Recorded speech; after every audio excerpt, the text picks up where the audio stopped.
So, you gotta think deeper. You know? Let's talk, y'all. Let's talk about reality. Let's talk about fantasy. Let's talk about illusion. And let's talk about collusion. Yeah, collusion. Let's get into that. First, a little bit of reality. We're going to give you the definitions. Let's get it. According to dictionary.com, in philosophy, reality is defined as something that exists independently of ideas concerning it. So reality is reality no matter what you think about it. You cannot change reality. Reality is independent of ideas concerning it. Right? Now let's look at fantasy real quick. In psychology, an imagined or conjured up sequence fulfilling a psychological need. A daydream. I repeat it. Fantasy in psychology, an imagined or conjured up sequence fulfilling a psychological need. Daydream. Sounds like something that sounds familiar. We'll get into it in a second. Next up is illusion.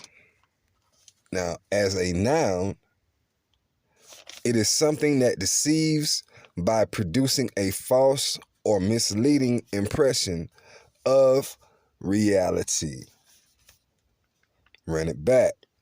Something that deceives by producing a false or misleading impression of reality.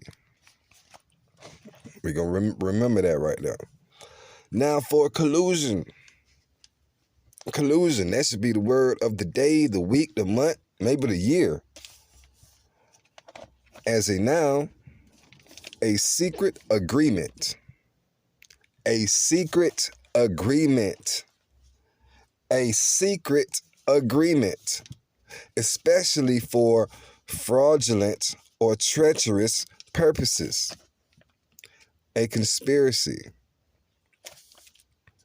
In law, a secret understanding between two or more persons to gain something illegally, to defraud another of his or her rights, or to appear as adversaries, though in agreement. So these people who are involved in this collusion can appear as adversaries against one another, even though they are in agreement. Remember that. Remember that, because you see that going around the world. But I want you to know something. Collusion is at play, and I will show you how. Have you ever studied in the Bible Psalms 83? Now, me, I was born in 83. So when I started doing my own research, I just decided, you know what? Since I was told to read Deuteronomy 28, and my sister was born on the 28th, and she's the one that passed the message to me, right? I figured, these numbers that are attached to our birthdates, let me just see what I find just by going through the numbers that are attached to my family. Me being born in 83, I went to go check out Psalm 83. And when I got there, I was very, very surprised. I was shocked. So let me get that for you real quick. Got my Bible with me, got my Tanakh with me. Let's do a little reading, man. Let's do a little reading and let's get something up out of here. So Psalms 83 in the KJV, and it reads, "Keep not thou silence, O God. Hold not thy peace, and be not still, O God. For lo, thine enemies make a tumult, and they that hate thee have lifted up the head. They have taken crafty counsel against thy people, and consulted against thy hidden ones. They have said, Come, and let us cut them off. They have said, Come, and let us cut them off. They have said, Come, and let us cut them off. Off from what? Off from being a nation, that the name of Israel may be no more in remembrance.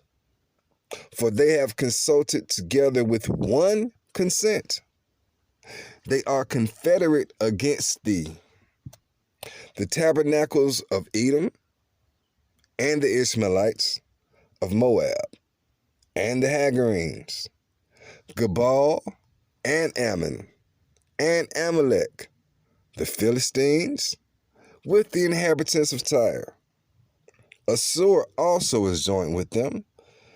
They have holpen the children of Lot, Selah.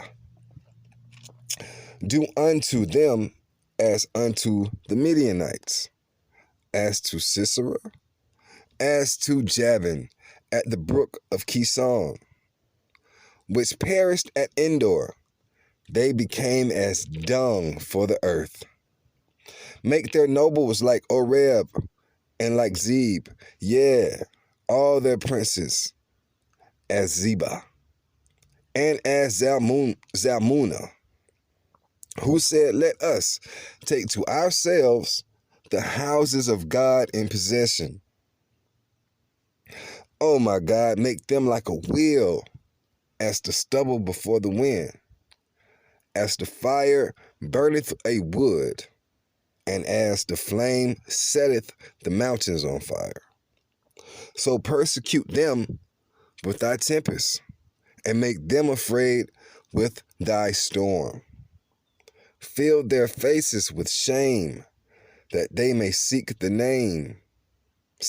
name, O Lord.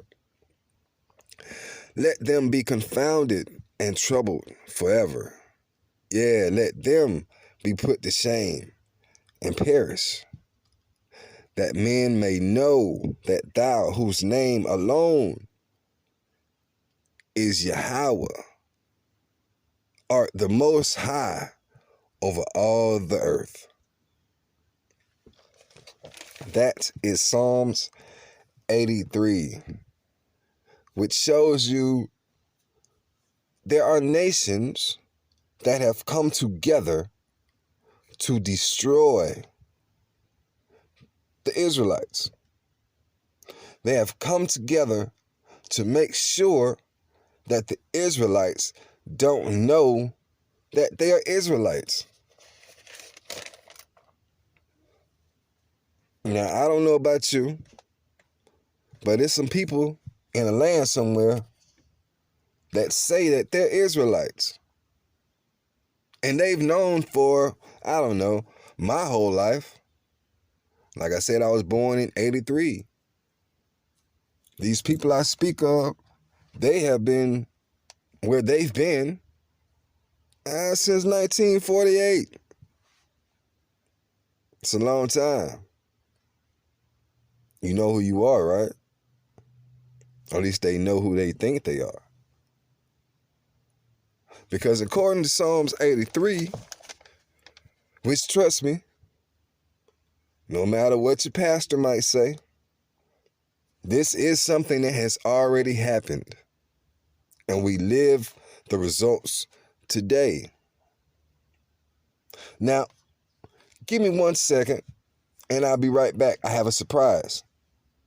We're going to get into something that confirms or something that brings out a real life example of a confederacy and an agreement to come together.